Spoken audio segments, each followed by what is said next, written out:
എല്ലാവർക്കും നമസ്കാരം. ചിലരുടെ സഹായങ്ങൾ കൊണ്ട് മറ്റുള്ളവർ ഉയർന്ന നിലയിൽ എത്തുന്ന സംഭവങ്ങൾ ധാരാളം കാണാം. നമ്മൾ ഒരാളെ സഹായിക്കുമ്പോൾ അതൊരു നിസ്സാരമായിട്ട് കാണണ്ട. കാരണം ആ സഹായം കൊണ്ട് മറ്റേ ആൾ നമ്മൾ പ്രതീക്ഷിക്കുന്നതിലപ്പുറം ഉയർച്ചയിൽ എത്താൻ സാധ്യതയുണ്ട്. അതുപോലെ തന്നെ കുട്ടിക്കാലത്ത് മുതിർന്നവരിൽ നിന്ന് കിട്ടുന്ന സഹായങ്ങൾ അതെന്തായാലും എത്ര കാലം കഴിഞ്ഞാലും അത് മറന്നു പോവില്ല. പ്രത്യേകിച്ച് കുട്ടികളെ അവർ ബുദ്ധിമുട്ടുന്ന സമയങ്ങളിൽ അവരെ സഹായിക്കുകയോ അല്ലെങ്കിൽ അവരെ പ്രോത്സാഹിപ്പിക്കുന്ന വാക്കുകളോ നല്ല നല്ല വാക്കുകൾ അപ്രിഷ്യേറ്റ് ചെയ്തിട്ടുള്ള വാക്കുകൾ പറയുകയോ ചെയ്താൽ അത് അവരുടെ ജീവിതത്തിൽ ഒരു പോസിറ്റീവ് ഇമ്പാക്റ്റ് ഉണ്ടാക്കുകയും അവരുടെ ജീവിതം തന്നെ മാറ്റിമറിക്കപ്പെടാനും സാധിച്ചേക്കാം. ആ സഹായങ്ങൾ കുടുംബത്തിൽ നിന്നായാലും പുറത്തു നിന്നുള്ള ആൾക്കാരിൽ നിന്നായാലും എന്നും അത് ഓർമ്മയിൽ തന്നെ തങ്ങി നിൽക്കും. ഞാൻ എൻ്റെ ഒരു ഉദാഹരണം പറയാം. ഞാൻ 8th സ്റ്റാൻഡേർഡിൽ പഠിക്കുമ്പോൾ എൻ്റെ അങ്കിള്, അതായത് മദറിൻ്റെ ബ്രദർ, എനിക്കൊരു വാച്ച് സമ്മാനിച്ചു.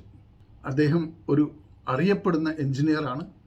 അന്നത്തെ കാലത്ത് ഒരാൾ എൻജിനീയർ ആയാൽ അല്ലെങ്കിൽ ഒരു ഡോക്ടർ ആയാൽ ജനങ്ങളുടെ ഇടയിലും സമൂഹത്തിലും ആ പ്രദേശത്തും പ്രത്യേകം അറിയപ്പെടുന്നതായിരിക്കും. എൻ്റെ അങ്കിൾ കേന്ദ്ര ഗവൺമെൻറ്റിൻ്റെ കീഴിൽ എൻജിനീയറായി കൽക്കത്തയിൽ വർക്ക് ചെയ്യുകയായിരുന്നു.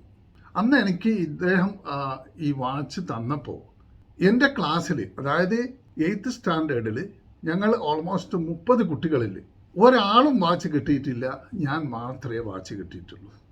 അതുകൊണ്ട് തന്നെ മറ്റുള്ള കുട്ടികളുടെ ഇടയിൽ എന്നെ ശ്രദ്ധിക്കപ്പെട്ടു എന്നുള്ളതാണ്. ഈവൻ ഞങ്ങളുടെ ക്ലാസ് ടീച്ചർക്ക് പോലും വാച്ചില്ലായിരുന്നു. പല കുട്ടികളും എന്നോട് ഇടയ്ക്കിടയ്ക്ക് സമയം ചോദിക്കുക. അപ്പോൾ ഞാൻ കുറച്ച് അഹങ്കാരത്തോടു കൂടി സമയം പറയും.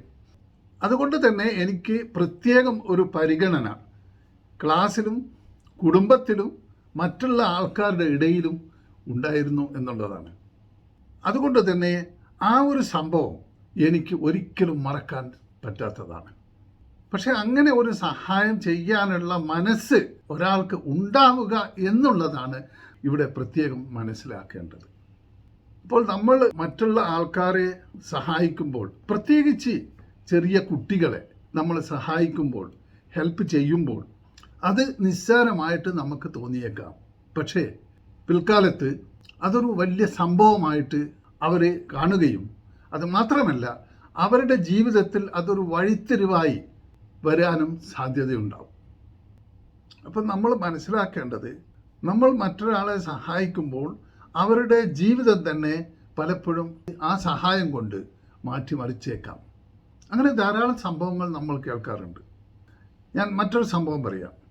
ബോംബെയിൽ നിന്നും ബാംഗ്ലൂരിലേക്ക് പോകുന്ന ട്രെയിനിൽ ആ ട്രെയിനിൻ്റെ ടിക്കറ്റ് പരിശോധിക്കുന്ന ആൾ, TTR, സീറ്റിനടിയിൽ ഒളിച്ചു കിടക്കുന്ന 13-14 വയസ്സ് മാത്രം പ്രായമുള്ള ഒരു പെൺകുട്ടിയോട് ടിക്കറ്റ് എവിടെ എന്ന് ചോദിച്ചു. പെൺകുട്ടി വിറച്ചുകൊണ്ട് പറഞ്ഞു, ഇല്ല സാർ.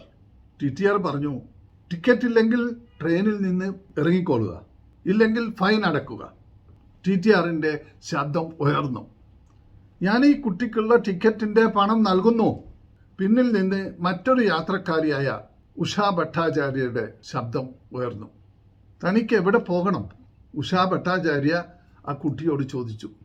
കുട്ടി പറഞ്ഞു, മാഡം, എനിക്കറിയില്ല. ഉഷാ ഭട്ടാചാര്യ കുട്ടിയോട് പറഞ്ഞു, താൻ എൻ്റെ കൂടെ ബാംഗ്ലൂരിലേക്ക് പോരുക. തൻ്റെ പേരെന്താണ്? കുട്ടി പറഞ്ഞു, ചിത്ര. ബാംഗ്ലൂരിലെത്തിയ ഉഷാ ഭട്ടാചാര്യ ഈ കുട്ടിയെ ഒരു സന്നദ്ധ സംഘടനക്ക് കൈമാറി. അവർ അവളെ ഒരു ഉയർന്ന സ്കൂളിൽ ചേർത്തു. താമസിയാതെ ഉഷാ ഭട്ടാചാര്യ ഡൽഹിയിലേക്ക് മാറേണ്ടി വന്നു. അതോടെ ഈ ചിത്ര എന്ന പെൺകുട്ടിയുമായിട്ടുള്ള കമ്മ്യൂണിക്കേഷൻ ഇല്ലാതെയായി. വളരെ അപൂർവമായി ഫോണുകൾ വിളിച്ചിരുന്നു. പക്ഷേ കുറച്ച് കാലത്തിന് ശേഷം ആ കമ്മ്യൂണിക്കേഷനും ഇല്ലാതെയായി. ഏതാണ്ട് 20 വർഷത്തിന് ശേഷം ഉഷാ ഭട്ടാചാര്യ സാൻ ഫ്രാൻസിസ്കോയിലേക്ക്, അതായത് അമേരിക്കയിലേക്ക്, ഒരു പ്രഭാഷണത്തിനായി ക്ഷണിച്ചു. അവിടെ പ്രഭാഷണം കഴിഞ്ഞ് അവർ താമസിച്ചിരുന്ന ഹോട്ടലിലെ ബില്ലടക്കാൻ വേണ്ടി റിസപ്ഷനിൽ പോയപ്പോൾ ദൂരെ ചൂണ്ടിക്കാണിച്ചുകൊണ്ട് റിസപ്ഷനിസ്റ്റ് പറഞ്ഞു, ആ ദമ്പതികൾ നിങ്ങളുടെ ബിൽ അടച്ചിരിക്കുന്നു. ശേഷം ആ ബില്ലിൻ്റെ കോപ്പി റിസപ്ഷനിസ്റ്റ് ഉഷയ്ക്ക് കൊടുത്തു. ഉഷ ആ ദമ്പതിമാരുടെ സമീപത്തെത്തി ചോദിച്ചു, നിങ്ങൾ എന്തിനാണ് എൻ്റെ ബില്ല് അടച്ചത്? നിങ്ങൾ ആരാണ്? മാഡം, ഇത് ബോംബെയിൽ നിന്ന് ബാംഗ്ലൂരിലേക്കുള്ള ട്രെയിനിൻ്റെ ടിക്കറ്റിൻ്റെ മുന്നിൽ ഒന്നുമല്ല. ഉഷ ആശ്ചര്യപ്പെട്ടു. ചിത്ര, ഹേയ് നീ? ചിത്ര മറ്റാരുമല്ല, ഇൻഫോസ് ഫൗണ്ടേഷൻ്റെ ചെയർമാൻ. ഇൻഫോസ് സ്ഥാപകൻ ശ്രീനാരായണ മൂർത്തിയുടെ ഭാര്യയാണ്. ഒന്ന് ആലോചിച്ച് നോക്കൂ. ചിലപ്പോൾ നമ്മൾ നൽകുന്ന സഹായം മറ്റൊരാളുടെ ജീവിതത്തെ തന്നെ മാറ്റിമറിച്ചേക്കാം എന്ന് ഇങ്ങനെയുള്ള സംഭവങ്ങൾ നമ്മളെ പഠിപ്പിക്കുന്നു. അതുകൊണ്ട് നമ്മൾ മറ്റൊരാളെ സഹായിക്കുമ്പോൾ അതൊരു നിസ്സാരമായിട്ട് കാണണ്ട. ചെറിയ സഹായമായാലും വലിയ സഹായമായാലും ചിലപ്പോൾ അത് മറ്റുള്ളവരുടെ ജീവിതത്തെ തന്നെ മാറ്റിമറിച്ചേക്കാം. എൻ്റെ ഈ വീഡിയോ ഇഷ്ടപ്പെട്ടാൽ വീഡിയോയുടെ തൊട്ട് താഴത്ത് കാണുന്ന ചുവന്ന സബ്സ്ക്രൈബ് ബട്ടൺ പ്രസ് ചെയ്യുക. ശേഷം വരുന്ന ബെൽ ഐക്കൺ കൂടി പ്രസ് ചെയ്താൽ ഞാൻ അപ്ലോഡ് ചെയ്യുന്ന ഓരോ വീഡിയോസും നിങ്ങൾക്ക് നോട്ടിഫിക്കേഷനായിട്ട് ലഭിക്കും. അതോടൊപ്പം തന്നെ ഞാൻ എല്ലാ വെള്ളിയാഴ്ചയും ഉച്ചയ്ക്ക് 4 PM UAE time, 5:30 PM Indian time upload ചെയ്യുന്നതാണ്. Every Friday. നിങ്ങളുടെ ഓരോരുത്തരുടെയും നിർദ്ദേശങ്ങളും ഉപദേശങ്ങളും കമൻറ്റ് കോളത്തിൽ ഞാൻ പ്രതീക്ഷിക്കുന്നു. അങ്ങനെ മറ്റൊരു വിഷയവുമായി കാണുന്നത് വരെ ബൈ ഫ്രോം MB Motivate.